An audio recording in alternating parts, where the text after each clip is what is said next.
Secara historis, mak lampir dikunci di dalam sebuah peti mati bertuliskan ayat Al-Quran oleh Kiai Ageng Prayogo, murid Sunan Kudus yang diperintahkan oleh Sultan Raden Patah untuk membasmi titah dan menghancurkan mak lampir yang jahat.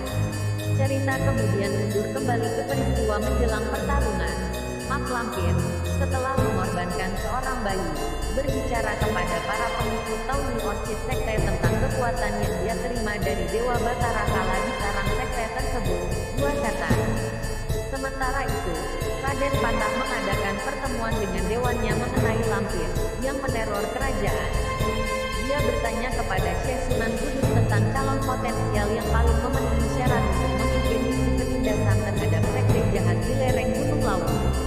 Sunan kemudian mengamati orang-orang yang hadir dalam pertemuan tersebut dan mengusulkan agar Kiai Ageng Prayogo memimpin penggerebekan tersebut, karena ia melihat cahaya kebaikan di dahi yang terakhir.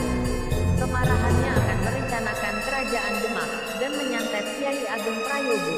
Prayogo menemukan barang tersebut dan dia diserang oleh seekor kucing hitam yang berubah menjadi ular kobra. Dengan kekuatan yang dimilikinya, ia mampu mempertahankan diri dan menghancurkan ular sihir hitam tersebut. Pada saat itu Sunan Suci menyapanya dari pintu dan melihat Prayogo sambil berkata bahwa Prayogo dicobai oleh musuh. Ia mengingatkan Prayogo bahwa musuhnya tidak sembarangan, dan memberikan tongkatnya. Dia berkata bahwa lampir tidak bisa mati, karena dia adalah ahli ilmu hitam.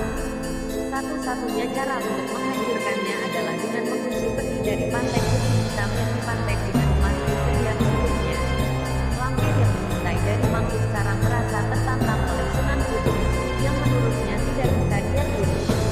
Dia meminta bantuan ratu ke pantai selatan, Gusti Roro Kudus. Keesokan harinya, dia dan murid-muridnya berangkat ke pantai selatan dan menyiapkan sesajen, kepala asal, bagan, makanan dan minuman. Serta memanggil Gusti Roro Kudus, kemudian menyiapkan dalam gerobak. Gusti Roro Kudus terlihat berkelahi bersama dagannya dan bertanya tentang mak lampir. Lampir meminta bantuannya untuk melawan Sunan Kudus. Ratu berkata bahwa dia harus meminta pengampunan, karena Sunan Kudus memiliki bala tentara surga yang tidak dapat dia lihat. Lampir memaksa Ratu untuk membantunya. Dia memberikan cambuk ajaib yang harus dibasahi darah ditambah dengan pengorbanan suci 7 bayi. Kiai Ageng Prayogo dan pasukannya sudah dalam perjalanan menuju lereng Gunung Lawu. Pasukan tiba di lereng Gunung Lawu. Lampir dan siswa mulai bertarung. Pukulan lampir ditangkis oleh Kiai Ageng Prayogo. Lampir pun memperagakan cambuk saktinya yang mampu mengeluarkan gelombang ledakan saat dipecutkan. Mereka bertarung di atas air.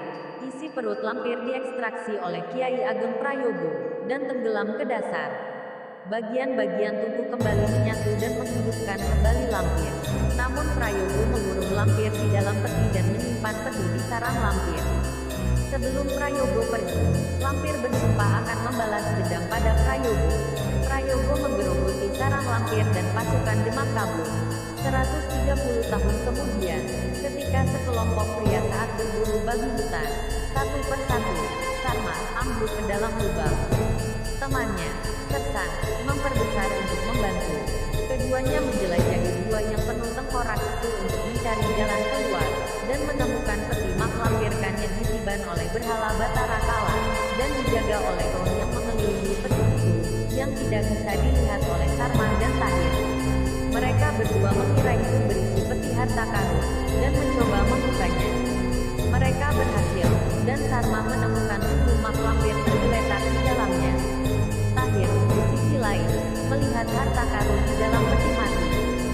Sarma mencoba melarikan diri sementara Tahir dengan gila-gilaan dalam ilusi harta karun yang dilihatnya, dan menuduh Sarman sebagai orang yang rakus yang ingin mengambil semua harta itu. Mereka melawan seni bela diri, sedangkan roh mak lampir kembali ke tubuhnya. Sarma dikalahkan dan jatuh di peti mati mak lampir. Darah menetes di bibir mak lampir. Atamak terbangun dan membunuh Sersan, lalu membalik keluar gua. Ia menyatakan balas dendam kepada keturunan Prayogo yang sudah lama meninggal. Suatu malam, di sebuah desa, beberapa warga ditemukan tewas dengan luka cakar di wajahnya, yang ternyata satu keluarga. Kerajaan Demak yang telah menjadi kerajaan Mataram mengadakan rapat pengurus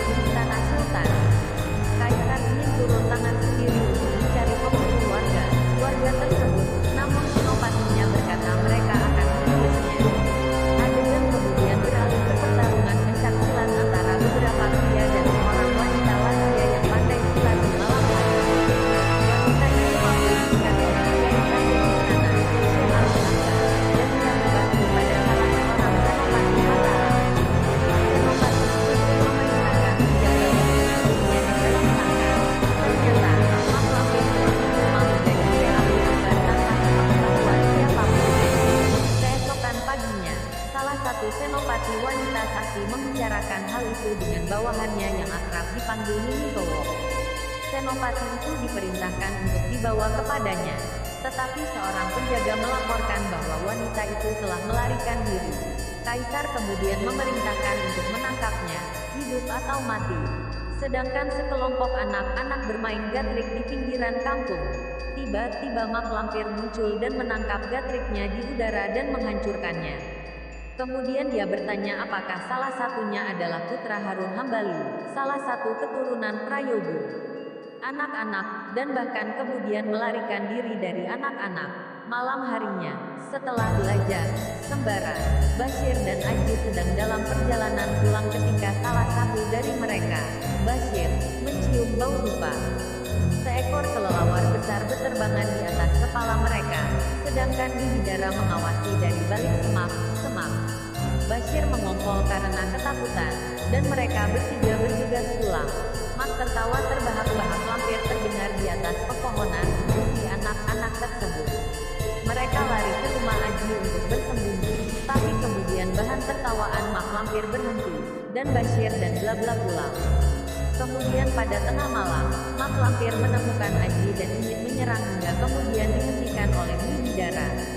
Pertarungan bela diri Bidara dan mak lampir, dan terlihat jelas bahwa keduanya adalah lawan yang setara.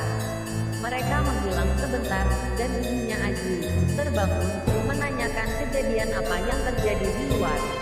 Aji bilang ada orang yang bertengkar, tapi kata ibunya dia ngawur saja. Keesokan paginya, penduduk desa membicarakan kejadian tadi malam. Mereka mendengar berbagai macam suara dan mencurigai apa-apa yang terjadi. Ternyata seorang wanita telah meninggal karena dicekik nenek. Suaminya, Tuan Raisman, datang ke tempat dia dirawat oleh seorang raden di rumahnya dan mengatakan kepadanya bahwa dia menemukan seorang nenek mencekik istrinya sampai mati sementara putrinya Farida takut. Tetapi anehnya, aman dari mak lampir. Kajeng dan raden pun diminta menemui Farida dan memeriksanya, karena mak lampir tidak bisa menyentuhnya. Sedangkan Bidara yang dalam keadaan luka di rumahnya dan meminta bantuan suaminya, Kiai Jabat. Bidara menceritakan bahwa dia pernah bertengkar dengan mak lampir, dan suaminya mengetahui cerita mak lampir, cerita guru pertama mereka, Banaspati. Bidara lampir mak mengakui bahwa kekuatannya jauh lebih kuat darinya, dan mengatakan kepadanya bagaimana dia bisa dihajar begitu. Sehari sebelumnya, ia berniat menjaga keluarga Pak Raisman dari mak lampir. Bohino adalah keturunan Prayogo, dan memberikan bala penangkal waktu kepada Farida.